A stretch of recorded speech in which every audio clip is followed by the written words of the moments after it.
Hello, this is Reverend Don Lewis coming to you from the beautiful metaverse, and more specifically from beautiful Danville, Illinois, homeland of the Correllian tradition. And this is Midday with Reverend Don. Welcome. And as you know, if you follow Midday with Reverend Don, you can type your comments or questions directly into whatever platform you happen to be watching on if you're watching live, and they'll show up here in my chat room, and we can talk directly.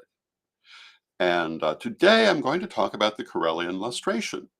And of course, the reason for this is that the lustration is coming up this weekend, and it will be running from May 16th through May 19th, and you can learn more at correllian.com/lustration-2024.html.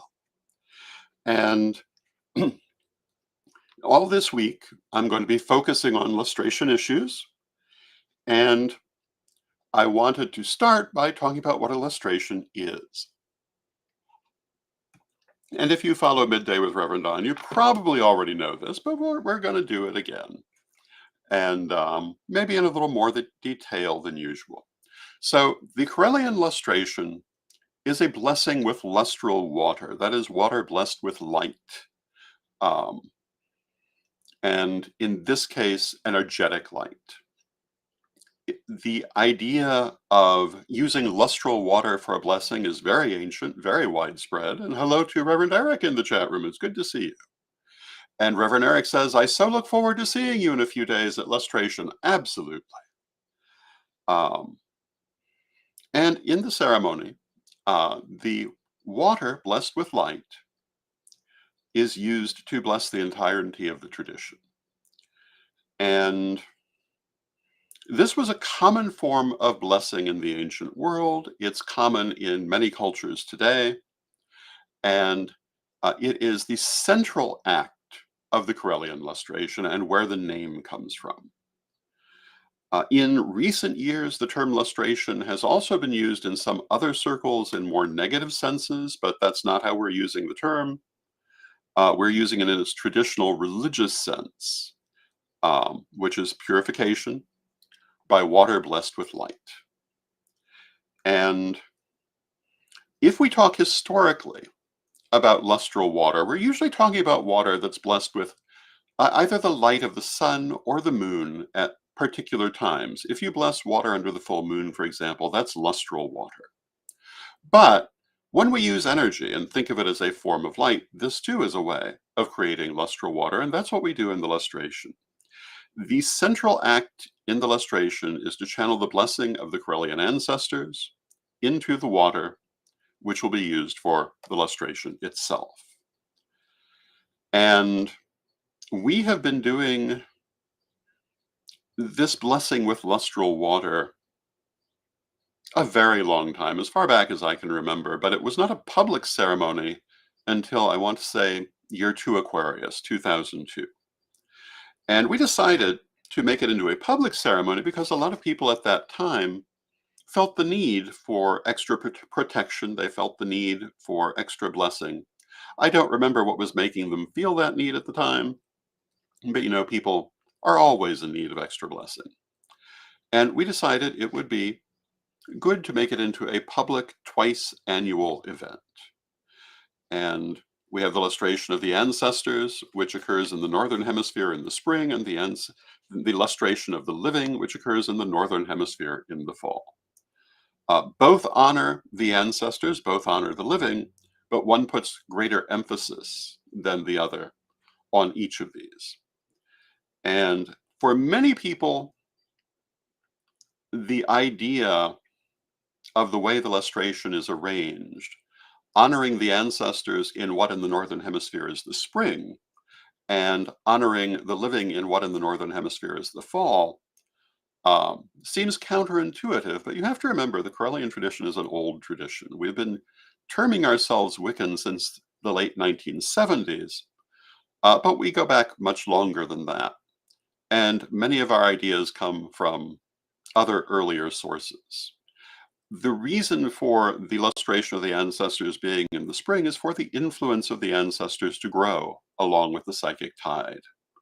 And the reason for the blessing of the living to be in the fall is for the harvest of new life.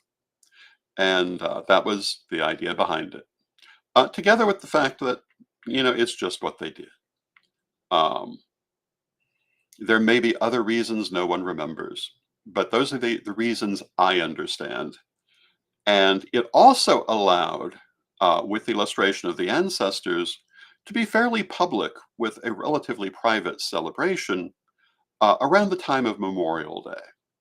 And honoring the ancestors um, in public ways didn't surprise anyone, even for what was a closeted familial tradition at that time. The ceremony, of course, was private, but as a time to pay homage to the ancestors, it was very convenient. So this is part of why it's set up that way. And what happens at illustration? A lot of things happen at illustration. And I've mentioned the actual lustral water and the blessing that comes with it as being the primary event of lustration.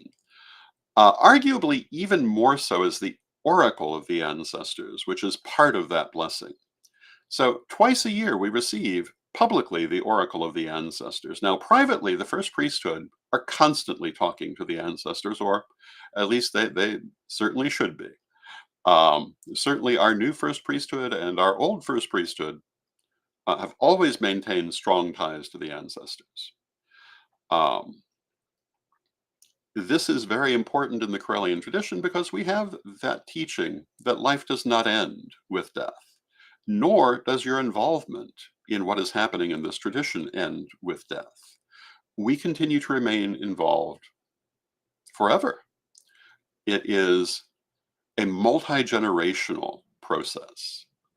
And so at lustration, we invoke the ancestors, and they speak all together at once.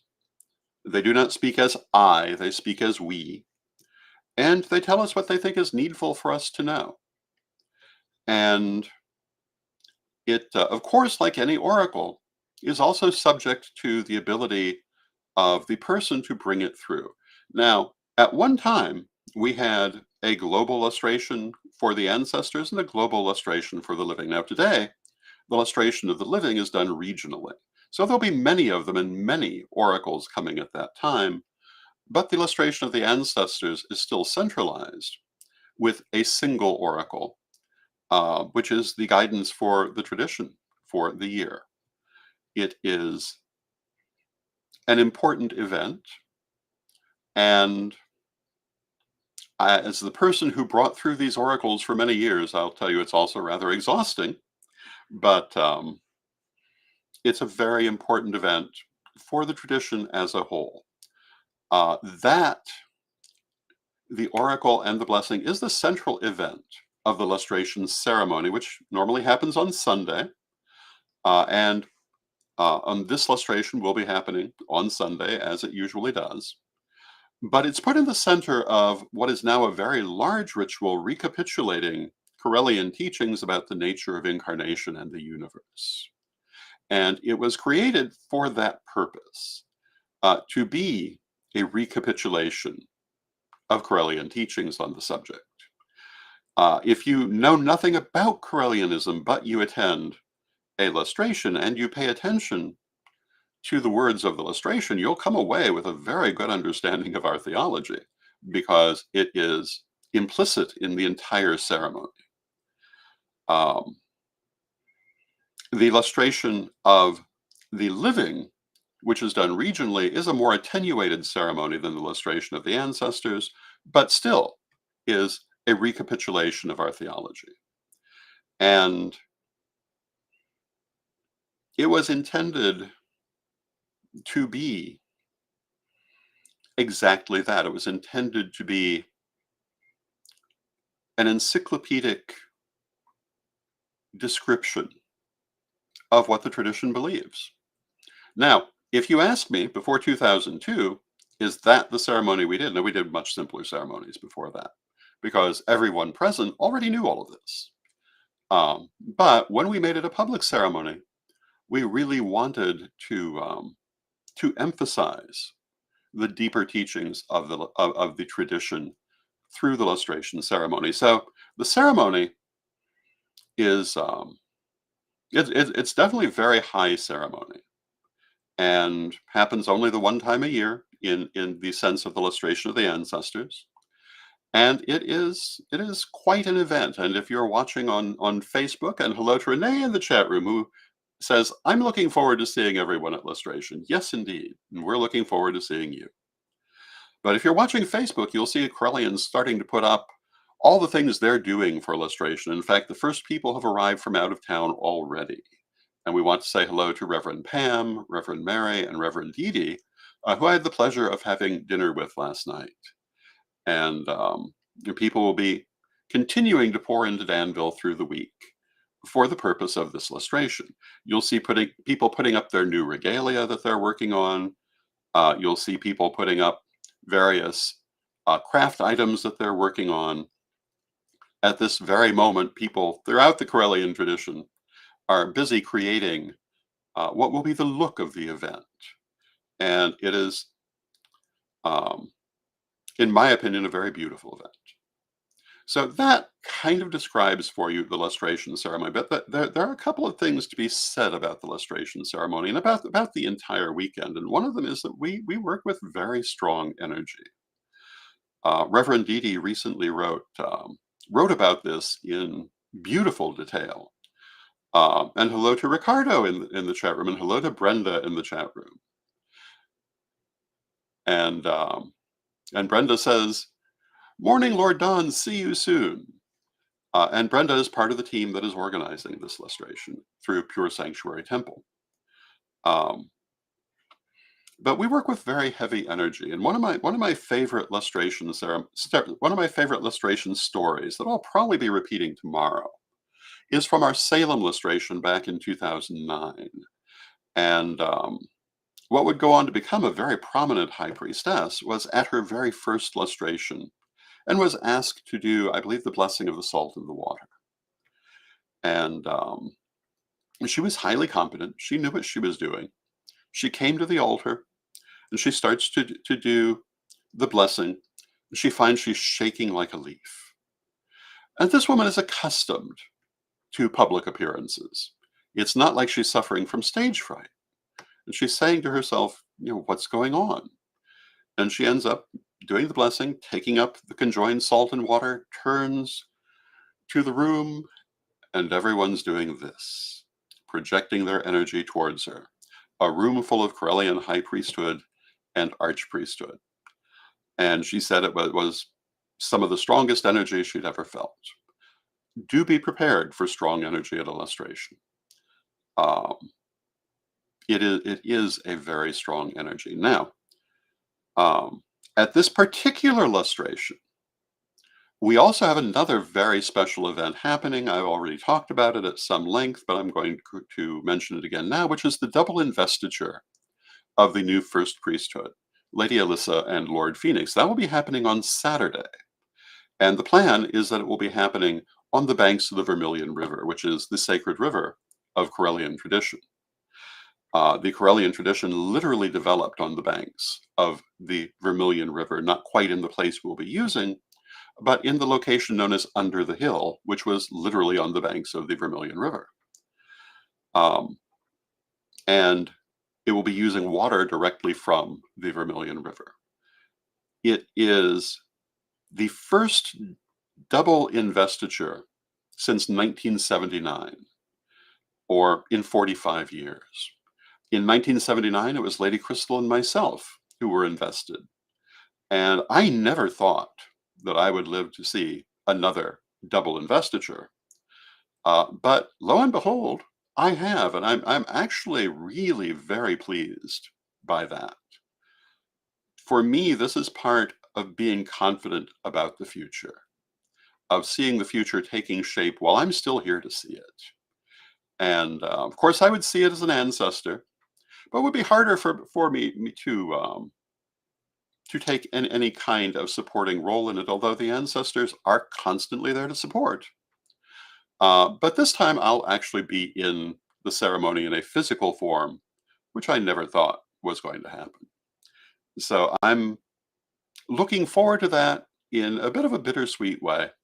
and it's going to be, I think, quite wonderful. And we will be talking probably at some point this week about the nature of the investiture ceremony as well. I can tell you that it's very much inspired by the alchemical great work, the alchemical marriage, and particularly the parts of the ceremony are reflecting that alchemical teaching. And if you look at Correllianism, and I would say if you look at Wicca as a whole, you'll find alchemy is all through it. Um, and if you look at the particulars of the investiture ceremony, this should be pretty obvious, particularly when it's explained. So for people coming to this lustration, they're also attending this very historic event. Um, who knows when there'll be another investiture of any sort, singular or double. I would not expect it, certainly in my own lifetime. And hello to Diane in the chat room. It's good to see you, Diane. And we certainly will be bringing you thorough coverage of all of these wonderful things. Now, other things happen at lustration as well. Sometimes there are classes. There'll be a number of classes at this lustration.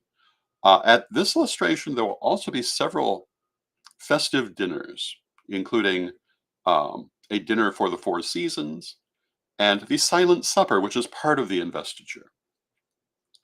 And investiture begins by first honoring those who have gone before, the ancestors. Under normal circumstances, and hello to George in the chat room. It's good to see you, George. Under normal circumstances, someone would have died for this to be happening, presumably myself. As it happens, I'm not dead. But normally, you would have the ancestor ceremony specifically honoring the deceased member of the first priesthood whose replacement is being invested. However, since I'm still living, and since Lady Crystal is still living, the ancestor ceremony will honor all of the first priesthood that we have had over these many years. And it will honor them together as a group.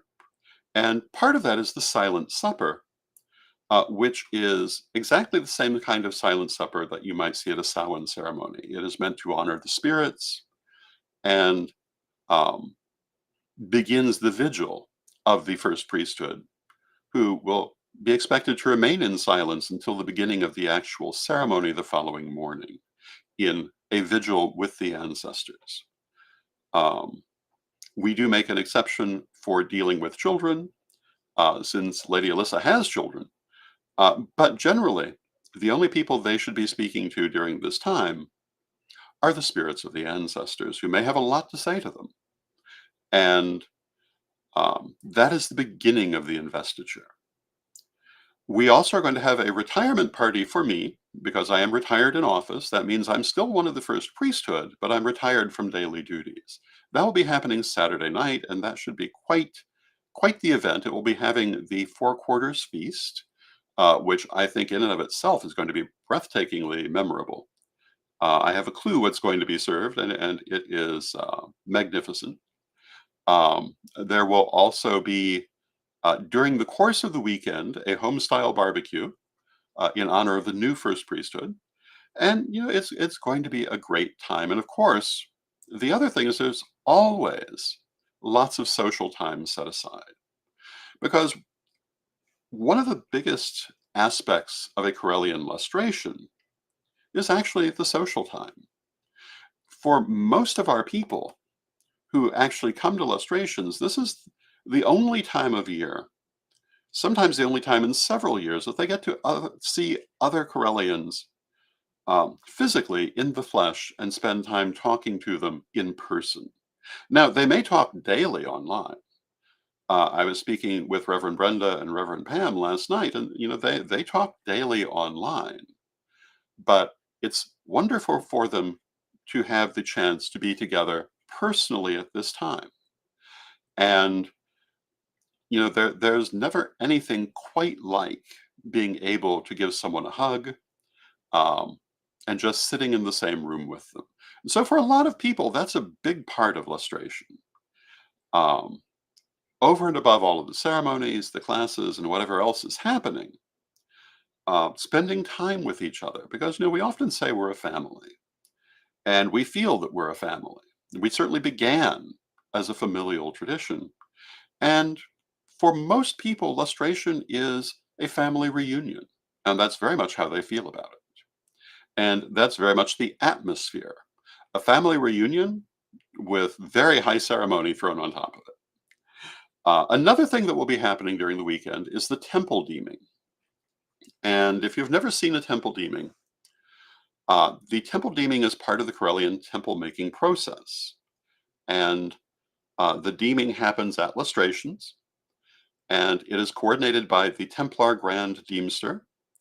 Um, the actual Grand Deemster, the Lady Angela Munn, will not be physically present at this lustration because of things going on in her life, but the ceremony will be going forward. I believe we have 4 temples that are up for deeming. And what happens in the life of a Correllian temple is they begin as a Wittan shrine, and then they move up through the different temple rankings to eventually become a full temple as they develop the skills to run their organization. And the deeming is to determine whether they're ready to advance. And it is always very interesting to watch. You learn a lot about the tradition as you listen to the answers provided by the different temple heads. Some of the people up for deeming will be physically present. Some will be sending their answers to be read by others to the questions that are asked of them. It's possible some may be joining from video. That happens in some years. And it is, as I say, it's very informative, especially about the international groups. And we've learned, of course, we learn a lot in daily dealing with them. But sometimes, some of the things we discuss in deeming are the greatest challenges that have been faced. And it's not always things that you would think about, particularly when we're talking about other parts of the world.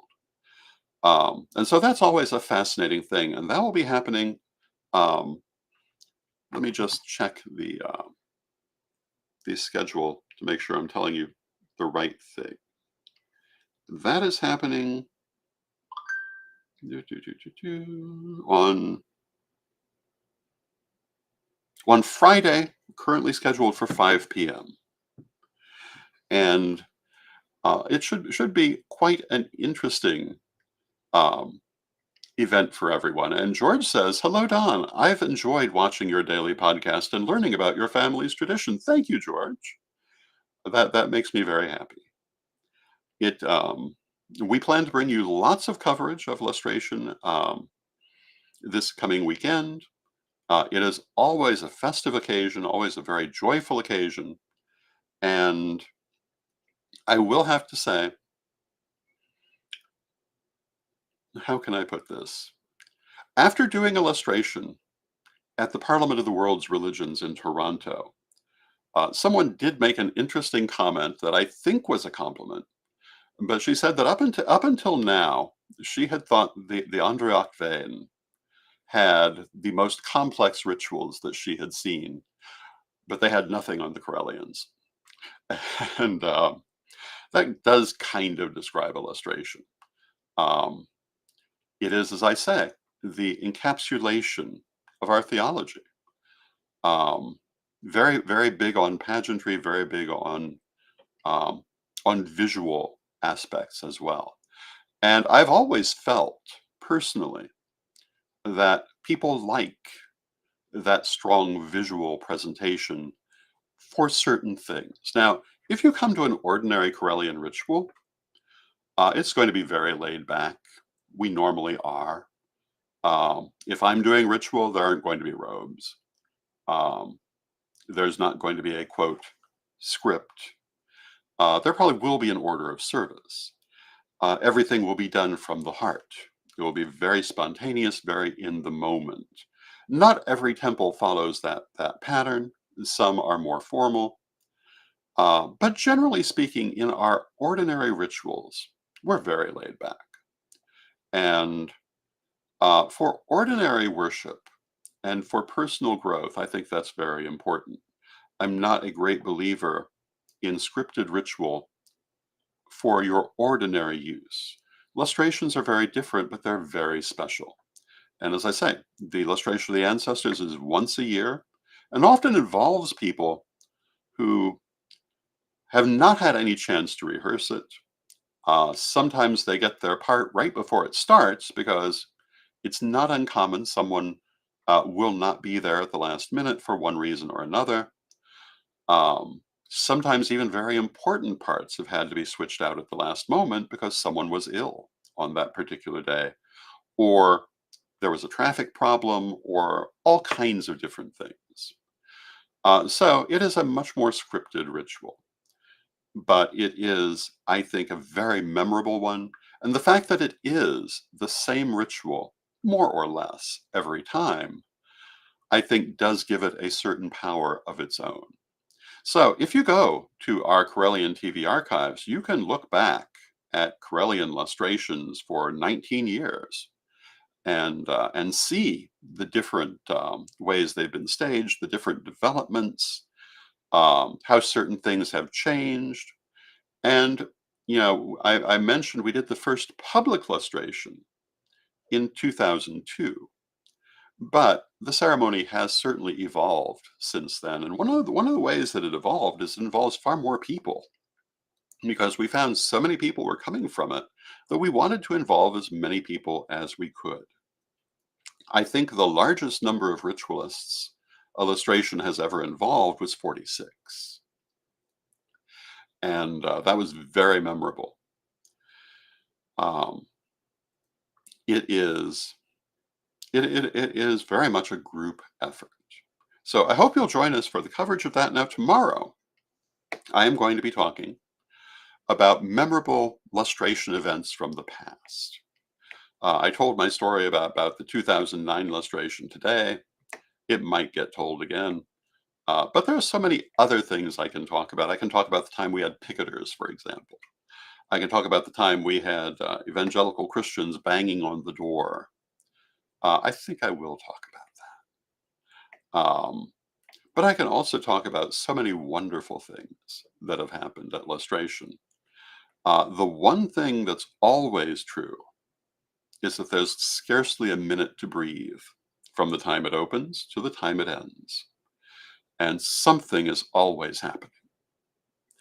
And so I say we plan to bring you lots of coverage. We plan to bring you live streaming of the major events. We plan to bring you interviews with important personages from the event and with many people from the event. I believe we're planning to do Tarot Thursday live from the location. And at this moment, my intention is to do my Thursday and Friday broadcast live from Lustration. And this is only the beginning of the wonderful coverage we'll be bringing you. And so I hope that you enjoy it. I see we've come to the end of our half hour. And tomorrow, again, I'll be talking about interesting stories from illustrations. And there's certainly been enough years to have lots of interesting stories. And so join me tomorrow for that. If you want to learn more about lustration, again, you can go to Correllian.com/lustration-2024.html. And if you would like to support my work, you can do so through my Patreon at revdonlewis.com. And I hope that we will see you in person at this weekend's lustration or online through our coverage. And with that, we will close with our prayer, as we always do. Divine Mother Goddess, Divine Father God, beloved ancestors, we thank you for all that you do for us in our lives, and we ask you to continue to be with us and to guide us as we go forward. Beloved ones, we rejoice in this walk we walk together, and we treasure you in our hearts as we know you treasure us. Beloved ones, with great love and thanks and respect, and knowing you are always with us, but from respect, we thank you for your presence, and may you be blessed now and always. And I'll see you